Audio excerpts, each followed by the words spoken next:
Before the world crowned Beyoncé its queen, before Destiny's Child revolutionized the girl group formula, there was a teenager from Atlanta with a voice so grown, so full of conviction, that you didn't just hear her, you felt her. Her name was Monica, and in the mid-90s, she was the voice of young black girlhood. Not the bubblegum version, the real version. The version laced with heartbreak, resilience, and a wisdom that made grown women nod in agreement. At just 14, Monica dropped her debut album, Miss Thang. And the moment she sang, "Don't Take It Personal," the industry knew she wasn't just talented. She was born for this. She wasn't trying to be the cute, polished teen star the industry liked to manufacture. She came in with a fully formed voice, a deep Southern confidence, and a musical identity that didn't beg for approval. It commanded it. Songs like "Before You Walk Out of My Life," "Angel of Mine," and later, "The Boy Is Mine," with Brandy weren't just hits. They became cultural markers. Monica made pain sound beautiful, and she did it with a poise that belied her age. Meanwhile, in Houston, a group called Destiny's Child was still being shaped. Matthew Knowles was working overtime, building a strategy, a sound, and a brand around his daughter Beyoncé. While Beyoncé was being trained for global domination, Monica was already there, topping charts, winning awards, selling records. In those early years, Monica was ahead. But the industry isn't just about who arrives first. It's about who's allowed to stay. Because Monica came in raw. She came in real. And the industry doesn't always know what to do with a young black woman who doesn't need to be polished, packaged, or reinvented. She wasn't a project. She wasn't a prototype. She was ready from day one. But that readiness, it was both her blessing and her curse. As the late 90s gave way to the 2000s, the music game changed. Pop crossover became the goal. Image became the weapon. Branding became everything. And Monica? She stayed Monica. She didn't rebrand every album. She didn't flood the tabloids. She didn't date for PR or dance to industry trends. She simply sang and expected that to be enough. But in an industry that rewards reinvention, consistency is often misread as stagnation. And slowly, the spotlight began to drift. As Beyoncé's machine started to gain momentum, carefully choreographed, surgically strategized, and impossibly flawless, Monica's life was taking a very different turn.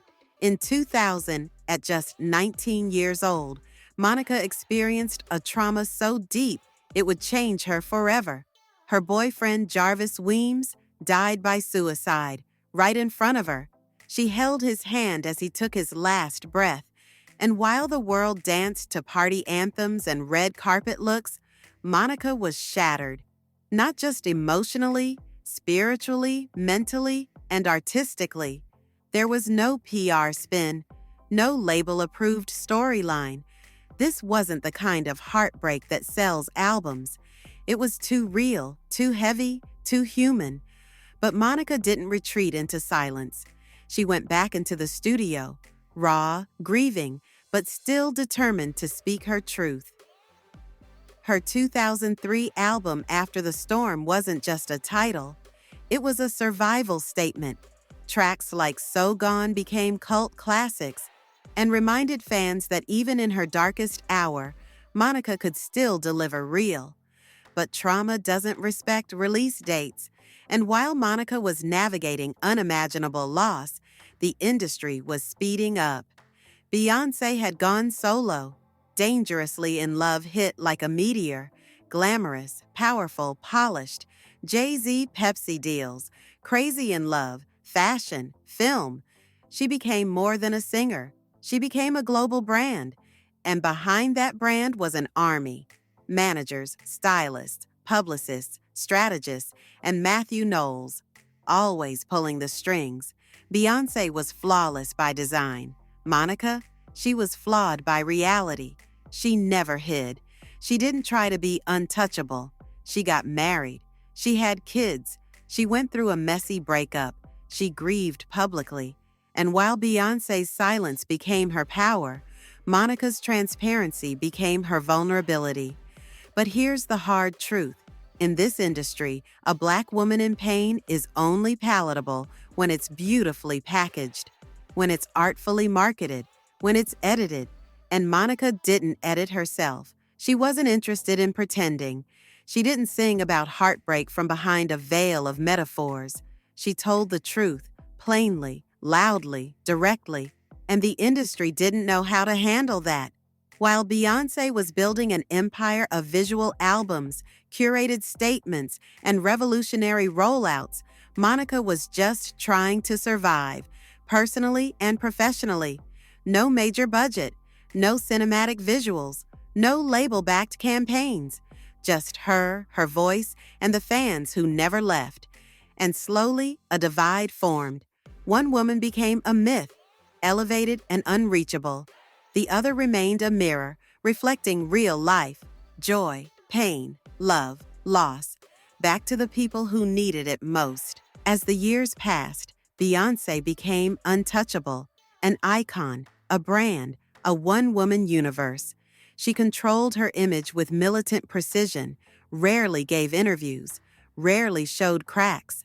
Her silence became strategy, her perfection, currency. But Monica, she didn't build walls. She built connection. She didn't chase mystique. She embraced reality. She remained the same Atlanta girl who never needed filters to make her voice hit. And in that quiet refusal to pretend, Monica accomplished something even more rare than commercial dominance. She became family to her fans. Ask anyone who grew up on her music, they'll tell you. Monica wasn't an idea. She was a feeling. She was the voice you cried with after your first heartbreak. She was the girl who made you feel seen when no one else did. She was messy, real, imperfect, and she never apologized for it. While the industry crowned Beyoncé again and again, Monica kept working, touring, releasing albums, raising children, mourning losses. She didn't dominate the VMAs. She didn't do surprise drops. She didn't trend every release night. But she stayed. She stayed in the culture, in the communities, in the speakers of people who valued truth over trend. And that's where the comparison breaks down. Because this was never about talent. Both women can sing circles around most of their peers, but only one was given the machine, the global strategy, the safety net, the protection. The other had to survive with nothing but her voice and her truth. Monica was labeled hood, too real, too street, all code for not marketable enough. She didn't speak in metaphors or PR quotes. She told the truth. And that scared the suits. She wasn't interested in selling an illusion. She wanted to heal through sound, and that's exactly what she did. Even today, Monica might not get the mainstream headlines. She's not headlining the Super Bowl. She's not breaking the internet with a new fashion campaign. But go to one of her shows. Listen to the crowd. Watch the tears. You'll see something Beyoncé, for all her excellence, can't replicate. Emotional closeness. Monica never became a symbol. She stayed human. And in a world obsessed with images, that's radical. So what do you think? Did Monica choose truth over fame? Or did the industry never make space for a girl who didn't need to be shaped to be great? Let us know your thoughts and opinions down below in the comments and stay tuned for more true celebrity stories.